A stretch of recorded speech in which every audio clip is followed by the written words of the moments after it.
ਅੱਜ ਆਪ ਸਾਰੇ ਹੀ ਖਾਲਸਾ ਸਾਜਨਾ ਦਿਵਸ ਦੇ ਸ਼ੁਭ ਪਾਵਨ ਅਵਸਰ ਤੇ ਗੁਰਦੁਆਰਾ ਮੈਨੂੰ ਟਿੱਲਾ ਵਿਖੇ ਹਾਜ਼ਰੀਆਂ ਭਰ ਰਹੇ ਹੋ ਸੱਚਖੰਡ ਦਰਬਾਰ ਦੀਆਂ।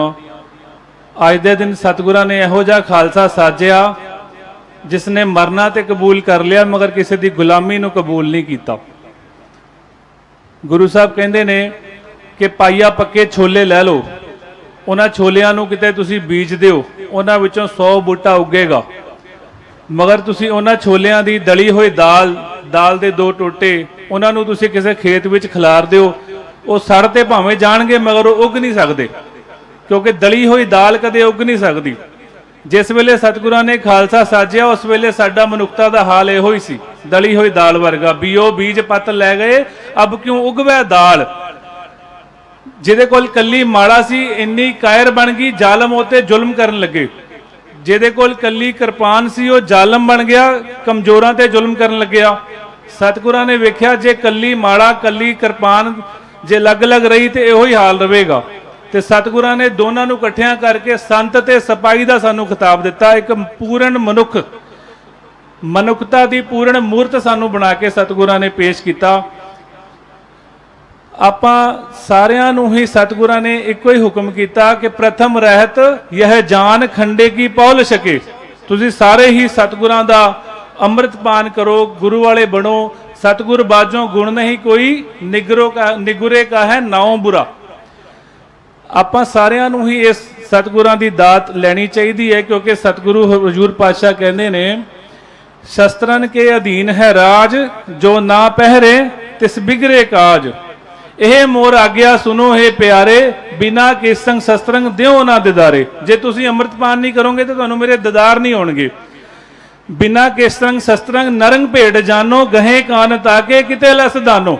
ਸ਼ਸਤਰਾਂ ਤੋਂ ਕੇਸਾਂ ਤੋਂ ਬਿਨਾ ਬੰਦਾ ਇੱਕ ਭੇਡ ਵਰਗਾ, ਜਿੱਦਾਂ ਭੇਡ ਨੂੰ ਕੰਨੋਂ ਫੜ ਕੇ ਕਿਤੇ ਵੀ ਲੈ ਜਾਓ ਨਾ, ਤੇ ਉਸ ਤਰ੍ਹਾਂ ਦਾ ਹਜ਼ੂਰ ਪਾਤਸ਼ਾਹ ਲਿਖ ਰਹੇ ਨੇ, ਮੈਂ ਨਹੀਂ ਕਹਿ ਰਿਹਾ। ਗਹੇ ਕਾਨ ਤਾਕੇ ਕਿਤੇ ਲਸ ਦਾਨੋ, ਕਿਤੇ ਵੀ ਉਹਨਾਂ ਨੂੰ ਲੈ ਜਾਓ।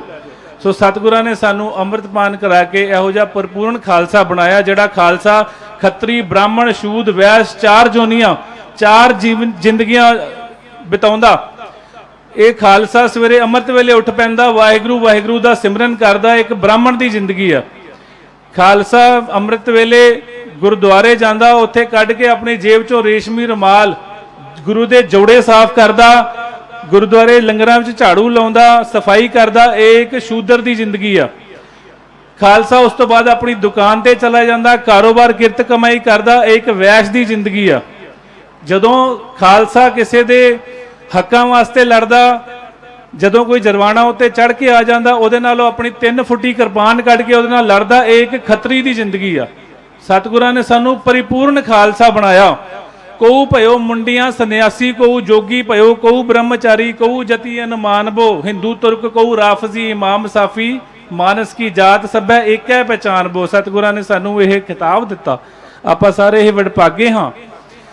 ਸਤਿਗੁਰੂ ਕਹਿੰਦੇ ਜੇ ਤੁਸੀਂ ਕਿਰਪਾਨ ਧਾਰਨ ਕਰੋਗੇ ਨਾ, ਕਿਰਪਾਨ ਪਾਨ ਧਾਰੀਆਂ ਕਰੋੜ ਪਾਪ ਟਾਰੀਆਂ। ਜਿਹੜੇ ਖੰਡੇ ਬਾਟੇ ਦਾ ਅੰਮ੍ਰਿਤ ਛਕ ਕੇ ਕਿਰਪਾਨ ਧਾਰਨ ਕਰਨਗੇ ਨਾ, ਸਤਿਗੁਰੂ ਪਾਤਸ਼ਾਹ ਕਹਿੰਦੇ ਉਹਨਾਂ ਦੇ ਕਰੋੜਾਂ ਪਾਪਾਂ ਦਾ ਨਾਸ਼ ਹੋ ਜਾਏਗਾ। ਇਹ ਸਤਿਗੁਰਾਂ ਨੇ ਸਾਡੇ ਤੇ ਬਖਸ਼ਿਸ਼ਾਂ ਕੀਤੀਆਂ ਨੇ, ਆਪਾਂ ਇਹਨਾਂ ਨੂੰ ਭੁੱਲੀਏ ਨਾ। ਸਵੇਰ ਤੋਂ ਔਰ ਹਰਮੀਤ ਸਿੰਘ ਜੀ ਕਾਲਕਾ ਸਾਡੇ ਪ੍ਰਧਾਨ ਸਾਹਿਬ ਇਹ ਬੇਨਤੀਆਂ ਕਰ ਰਹੇ ਨੇ ਕਿ ਅੰਮ੍ਰਿਤ ਸੰਚਾਰ ਆਪਾਂ ਦਿੱਲੀ ਦੇ ਵਿੱਚ ਦੁਆਰਾ ਤੋਂ ਕਰਾਈਏ, ਜੋ ਕਿ ਕਾਫੀ ਸਮੇਂ ਤੋਂ ਕੋਵਿਡ ਕਰਕੇ ਆਪਾਂ ਨਹੀਂ ਕਰਾ ਸਕੇ। ਮੈਂ ਤੇ ਸਾਰੀ ਕੌਮ ਨੂੰ ਅੱਜ ਸੰਦੇਸ਼ ਦਿੱਲੀ ਗੁਰਦੁਆਰਾ ਪ੍ਰਬੰਧਕ ਕਮੇਟੀ ਵੱਲੋਂ, ਧਰਮ ਪ੍ਰਚਾਰ ਵੱਲੋਂ ਔਰ ਹਰਮੀਤ ਸਿੰਘ ਜੀ ਕਾਲਕਾ ਪ੍ਰਧਾਨ ਸਾਡੇ, ਜਨਰਲ ਸਕੱਤਰ ਜਗਦੀਪ ਸਿੰਘ ਜੀ ਕਾਲੋਂ, ਉਹਨਾਂ ਵੱਲੋਂ ਦੇਣਾ ਚਾਹੁੰਦਾ ਕਿ ਆਪਾਂ ਸਾਰੇ ਹੀ ਸਿੰਘ ਸਜੀਏ, ਗੁਰੂ ਵਾਲੇ ਬਣੀਏ, ਅੰਮ੍ਰਿਤ ਦੀ ਦਾਤ ਲਈਏ, ਤਾਂ ਕਿ ਆਪਾਂ ਆਪਣੀ ਕੌਮ ਦੀ ਸਾਂਭ ਸੰਭਾਲ ਕਰ ਸਕੀਏ। ਗੁਰੂ ਗੋਬਿੰਦ ਸਿੰਘ ਮਹਾਰਾਜ ਨੇ ਜਿੰਨੀਆਂ ਸਾਡੇ ਤੇ ਬਖਸ਼ਿਸ਼ਾਂ ਕੀਤੀਆਂ ਨੇ, ਆਪਾਂ ਉਹਨਾਂ ਦਾ ਕਰਜ਼ਾ ਕਈ ਜਨਮ ਨਹੀਂ ਲਾ ਸਕਦੇ। ਗੁਰੂ ਸਾਹਿਬ ਨੇ ਸਾਨੂੰ ਸਾਰਾ ਕੁਝ ਹੀ ਦੇ ਛੱਡਿਆ। ਆਪਣੇ ਜੋ ਕੁਝ ਵੀ ਉਹਨਾਂ ਨੇ ਆਪਣੇ ਕੋਲੋਂ ਲੁਕੋ ਕੇ ਨਹੀਂ ਰੱਖਿਆ, ਸਭ ਕੁਝ ਗੁਰੂ ਸਾਹਿਬ ਨੇ ਸਾਨੂੰ ਦਿੱਤਾ, ਮਗਰ ਆਪਾਂ ਉਹਨਾਂ ਦਾ ਮੁੱਲ ਨਹੀਂ ਮੋੜ ਸਕੇ।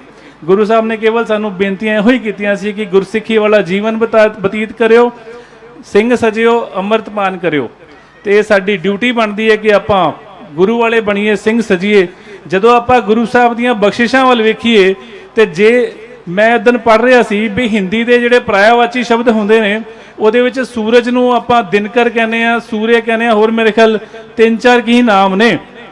ਮਗਰ ਸਤਿਗੁਰਾਂ ਨੇ ਜਦੋਂ ਬਖਸ਼ਿਸ਼ ਕੀ, ਜਦੋਂ ਸਤਿਗੁਰਾਂ ਨੇ ਉਸਤਤ ਕੀਤੀ ਅਕਾਲ ਪੁਰਖ ਵਾਹਿਗੁਰੂ ਦੀ, ਤੇ ਪਤਾ ਨਹੀਂ ਕਿੰਨੇ ਇੰਨੇ ਵਰਡ ਲੈ ਕੇ ਆ ਗਏ, ਕਿੰਨੇ ਅੱਖਰ ਨੇ। ਉਹ ਸਤਿਗੁਰੂ ਲਿਖਦੇ ਨੇ ਛਤਰਧਾਰੀ ਛਤਰੀਪਤ ਛੈਲ ਰੂਪ ਛੇਤਨਾਥ ਛੌਣੀ ਕਰ ਛਾਇਆ ਬਰ ਛਤਰੀਪਤ ਗਾਈਐ विश्वनाथ विश्वंबर वेदनाथ बालाकर बाजीगर बान धारी बंधन बताइया न्योली कर्म दूता धारी विद्याधर ब्रह्मचारी ध्यान को लगावे ने एक ध्यान होते पाइया राजन के राजा महाराजन के महाराजा ऐसो राज छोड़ और दूजा कौन ध्याई है। सतगुरां दी कलम की ताकत वेखो, जदों सतगुरां दी कलम की ताकत जिथे आपां वेखदे आ उत्थे आपां सतगुरां दी ताकत वेखीए किरपान दी। जदों सतगुरु 19 साल दे सिगे उस वेले सतगुरां नाल राजे हरिचंद ने जंग की, भंगाणी की पहली जंग जिहड़ी सतगुरां ने 19 साल की उम्र दे विच कीती। 19 साल की उम्र दे विच 35-25 सालां दे एक्सपीरियंस बंदे नाल जदों जंग कीती है ते फिर भी लड़न दा मौका उहनूं दिता, आप नहीं पहलां वार कीता। सतगुरां दा खालसा लड़ाका नहीं, सतगुरां दा खालसा कदे ते वार नहीं करदा। इहो जिहा खालसा सतगुरां ने साजिया, आपां खालसे दी अहमियत नूं समझ नहीं सके। सतगुरां ने हरिचंद नूं हुक्म किया भी तू वार कर पहला। हरिचंद कोपियो कमाणंग सवारंग प्रथम बाजंग बाण ताणंग प्रहारंग द्वितीया ताक कह तिर मोको चलायो रखियो दई मैं कान छह कह सदायंग तृतीया बाण मारियो सुपेटी मजारंग विद्यंग किचिल कत्यंग द्वाल पारंग पधारंग चुबी चिंच चरमंग कछु काए ना आयंग कलंग केवलंग जान दासंग बचायंग। इन्नी सतगुरां ने अकाल पुरख की उस्तत करके फिर भी सारा श्रेय सतगुरां ने अकाल पुरख वाहिगुरू नूं दिता। फिर लिखते हैं जबै बाण लाग्यो तबै रोश जाग्यो करन लै कमाणंग सबे हरंग बाण धाणंग भई जीत मेरी किरपा काल केरी रण जीते आए जयंग गीत गाए। किन्नियां सतगुरां दियां बख्शिशां ने, किन्नियां सतगुरां दियां उस्ततां ने, जे आपां करन लगीए ते सानू कई जन्म घट पै जाण। मगर सतगुरु ये सारियां बख्शिशां केवल सानू 42 साल की उम्र दे विच दे गए ने। आपां अपने गुरु गोबिंद सिंह महाराज दा जो बख्शिया होया दात सी आपां उस नूं समझीए ताकि आपां एक गुरु वाले बन के पूर्ण स्वरूप लैके सतगुरां दी खुशी दे पात्र बणीए। गुरु साहब कहंदे ने सिक्खा जदों तू सवेरे सुता उठे ना ते तेरे मूँह ते सोहना दाड़ा होवे, तेरे सिर ते केस होण, केसां दे विच लकड़ दा कंघा होवे, तेरी ढाक उत्ते छाती ते सोहणी किरपान होवे, तेरे तेड़ जतशत दी निशानी कशहरा होवे, फिर ही खालसा मुकम्मल खालसा स्वरूप बनता है। वाजां वाला तेरे हिरदे दे विच वाहिगुरू वाहिगुरू दा सिमरन करदा होवे ताकि सानू गुरु गोबिंद सिंह महाराज की खुशी मिलो। मैं तो एक बेनती होर कर दियां, ज़्यादा समा ना लवां। सतगुरां ने सानू इन्नियां बख्शिशां कीतियां ने, वो इस करके कीतियां ने भी मैं ते खालसा साज दिता अज दे दिन। हुण तुहाडे चों जिन्ने भी सिख होणगे तुसीं खालसे की सेवा करियो, तुसीं किसी होर दी सेवा नहीं करनी। अपने जेडे गरीब तबका जेडे साडा वीकर सैक्शन होगा उसकी सेवा करियो।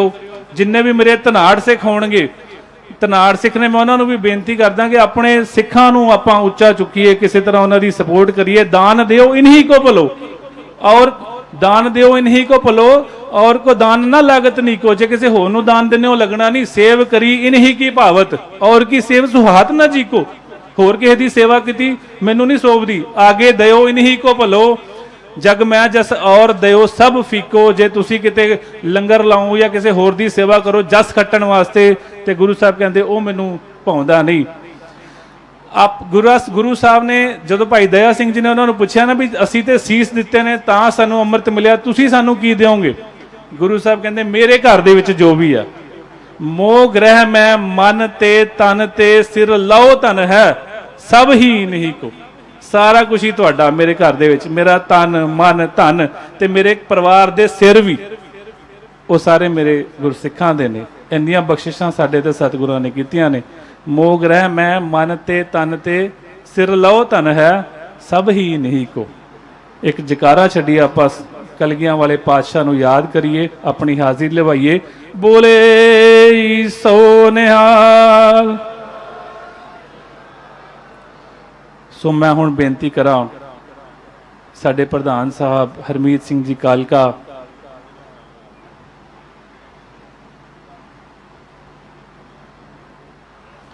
हरमीत सिंह जी कालका प्रधान साहब साडे विच पहुंचे ने। जगदीप सिंह जी कालों साडे जनरल सकत्तर साडे विच पहुंचे ने। ਔਰ ਸਾਡੇ ਮੈਂਬਰ ਸਾਹਿਬਾਨ ਸਰਦਾਰ ਹਰਜੀਤ ਸਿੰਘ ਜੀ ਪੱਪਾ ਜੀ, ਜਸਬੀਰ ਸਿੰਘ ਜੀ ਜੱਸੀ ਜੀ ਮੈਂਬਰ ਸਾਹਿਬਾਨ, ਜਤਿੰਦਰਪਾਲ ਸਿੰਘ ਗੋਲਡੀ ਜੀ ਜੋ ਸਵੇਰੇ ਹਾਜ਼ਰੀ ਲਗਾ ਕੇ ਗਏ ਨੇ, ਮੈਂ ਸਾਰਿਆਂ ਨੂੰ ਹੀ ਜੀ ਆਇਆਂ ਕਹਿੰਦਾ ਔਰ ਆਪ ਸਭ ਸੰਗਤਾਂ ਨੂੰ ਵੀ ਜੀ ਆਇਆਂ ਕਹਿੰਦਾ। ਇਸ ਖਾਲਸਾ ਸਾਜਨਾ ਦਿਵਸ ਦੀ ਆਪ ਸਭ ਸੰਗਤਾਂ ਨੂੰ ਮੈਂ ਵਧਾਈ ਦਿੰਦਾ। ਸਾਡੇ ਵਿੱਚ ਸਾਡੇ ਮੀਤ ਪ੍ਰਧਾਨ ਆਤਮਾ ਸਿੰਘ ਜੀ ਲੁਬਾਣਾ ਵੀ ਪਹੁੰਚੇ ਨੇ, ਮੈਂ ਉਹਨਾਂ ਨੂੰ ਵੀ ਜੀ ਆਇਆਂ ਕਹਿੰਦਾ। ਹੁਣ ਮੈਂ ਬੇਨਤੀ ਕਰਦਾ ਸਾਡੇ ਜਨਰਲ ਸਕੱਤਰ ਜਗਦੀਪ ਸਿੰਘ ਜੀ ਕਾਹਲੋਂ ਆਪ ਸਭ ਸੰਗਤਾਂ ਦੇ ਨਾਲ ਵਿਚਾਰ ਸਾਂਝੇ ਕਰਨਗੇ।